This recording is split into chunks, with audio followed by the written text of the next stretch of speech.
Hello. Today I'm going to give you the general setup for the two-stage least squares with a vector endogenous variable and a vector of instrumental variable. So let's review what we have done with the scalar case. And the scalar case, the first stage is simple. First stage is easy, but like from here we are going to Taylor expand this function. In this case, in scalar case, the function g is a real number, real valued function. But if x, the endogenous variable, becomes a vector, then the g would become a vector valued function. So this is a vector valued function. And then the problem, also there is another problem. If there is more than one endogenous variable, gamma will be matrix. So here think about this. G is a vector and gamma is a matrix. Then vector calculus is possible because the result is a matrix. However, vector matrix calculus is not easy to handle. It is possible, but not easy. So we would like to use a different method. So think about this. Think about this. This is the general case. Say the outcome y is a linear function of x1 and x2. x1 is exogenous, x2 is endogenous. x1 is k1 dimensional, x2 is k2 dimensional. And then because x2 is endogenous, we write x2 as a linear function of x1, exogenous variable, and outside instrumental variable. And this is k2 dimension, and this is k1 dimension, and this is m2 dimension, as usual, as before. And then gamma 1 is now k2 by k1 dimensional matrix, and gamma 2 is k2 by m2 dimensional matrix. So as a whole, gamma is k2 times m dimensional matrix. M is k1 plus m2. So now, and then as I said, g, the moment function, would be k-dimensional function. And then the problem here is we need to have a Taylor expansion, we need to differentiate the function g with respect to gamma. It is k-dimensional vector. It is k2 by m dimensional matrix. So the result will be k by k2 by m matrix. It is actually not a matrix because it's three-dimensional. So vector is one dimensional. So it has only one column, and matrix has columns and rows, and there is another layer. So the derivative should have another dimension. So it is not tractable. There are some ways to handle this, like some textbooks adjust the notation to do this kind of calculus, but it's not tractable. I don't like that notation. So I'm going to use a different method which you may be more familiar with. So I will write the model in this way. So y, the thick, how do I say, like capital or like a capital Y, capital X are n by 1 dimensional vector. So y, so we observe n number of observations. So I collect all the observations into capital Y. So n observations, and also x, the regressor x can be collected from n observations, and then it will become n by k. So for each observation we have k variables, and there are n number of observations. So the matrix will be n by k, and z will be n by m. Everything else is the same. So think about the dimension. Y is n by 1, x is n by k, beta is k by 1, then epsilon should be n by 1, right?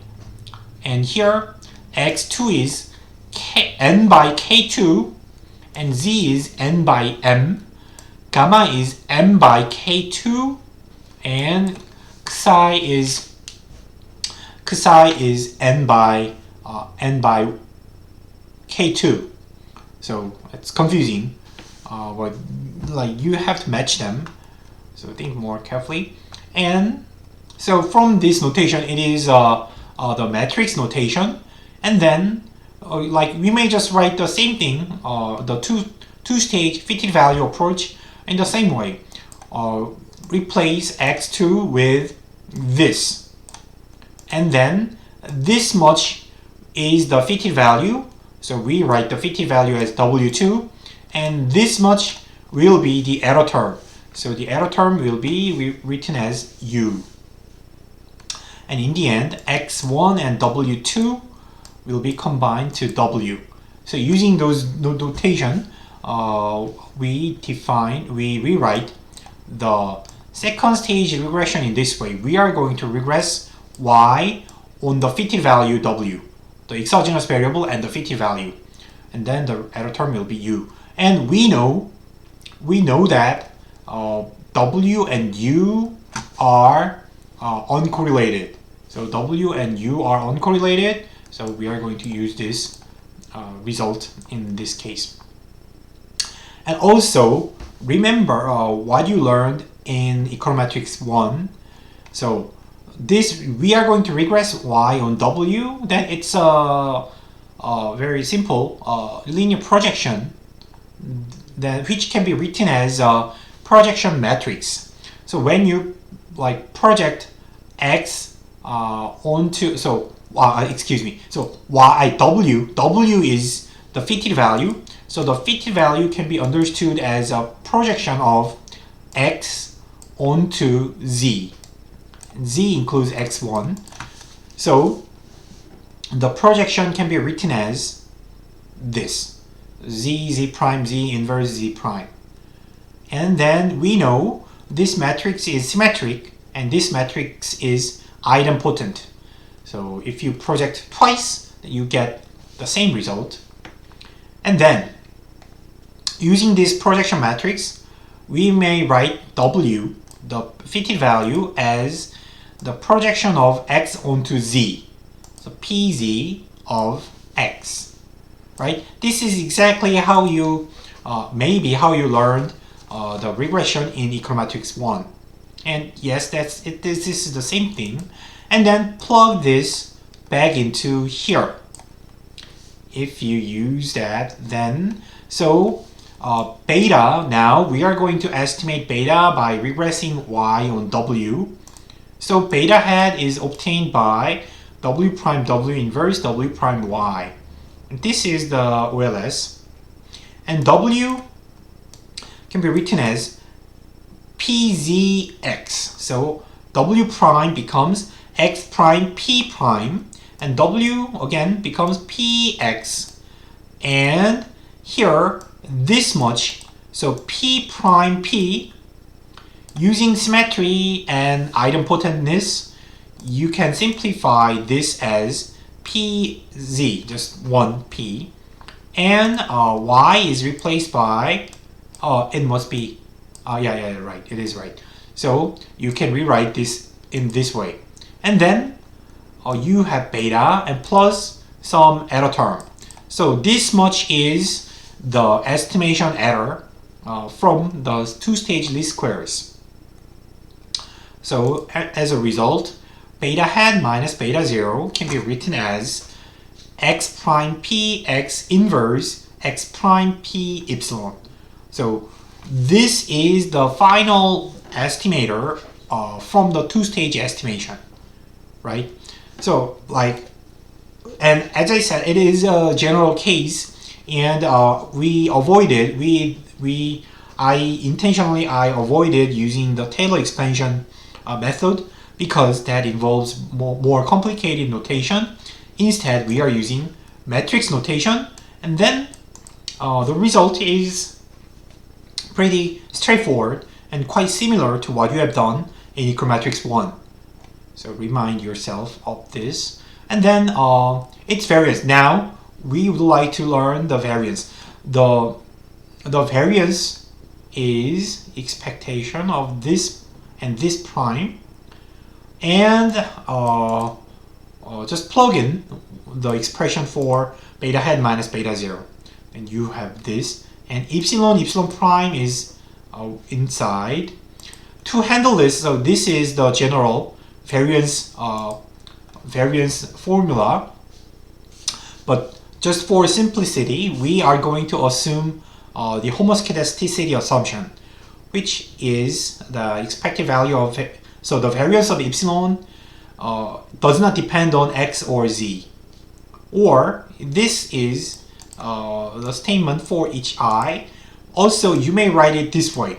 So in the matrix notation, epsilon prime given capital X, capital Z is a diagonal matrix with sigma squared in the diagonal terms.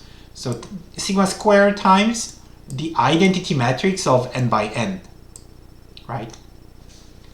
And then applying the law of iterated expectations, you can simplify the variance in this way using the property of the projection matrix. And then the inverse, one of the inverse is cancelled out. And then in the end, you get W prime W inverse. And let's see what it means. Now so as we have simplified the variance as much as we can, and then at last you may bring back the original notation. So W prime, the capital W. So remember, W is n by k dimensional matrix. So it is k by n after transpose, k by n times n by k. So it is a k by k matrix. So in our original notation, vector notation, you can write it as wi prime, but you are summing up over I from 1 to n. So you may just check this by considering like 3 by 2 matrix of W. It is easy to verify. And then by multiplying 1 over n and 1 over n, then by the week of the log large numbers, it converges to its expected value. So it is under suitable conditions. Of course, you need some condition which is mild, and then you get this. Now, using this result, you can calculate the variance of the square root of beta hat minus beta 0. This is usually how we obtain the variance. So after multiplying square root n inside the variance, it is multiplied as n, right? Because the variance square is multiplying constant. So n times sigma squared expectation W prime W inverse. And because the inverse, n will go inside as 1 over n, right? You are taking inverse. So, and we know this converges to the expectation, and by the continuous mapping theorem, this is the limit. So, in the end, the variance is pretty simple. But to obtain this variance, we have to do some different approach, use different notation. This is and the result is consistent with what we have done in the scalar case. Of course, this is a generalization of the scalar case. In the scalar case, W squared is in the denominator, but now instead of W squared, we have W prime, and instead of the denominator, we have matrix inverse. So this is a simple another approach to obtain the asymptotic variance.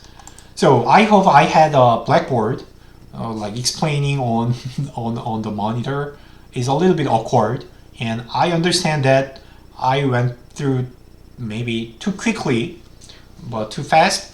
But I want you to try it by yourself. So it is a good practice for you, and yeah, make sure you understand how you get this. Okay, I will continue in the next video about this chapter, common mistakes. See you later.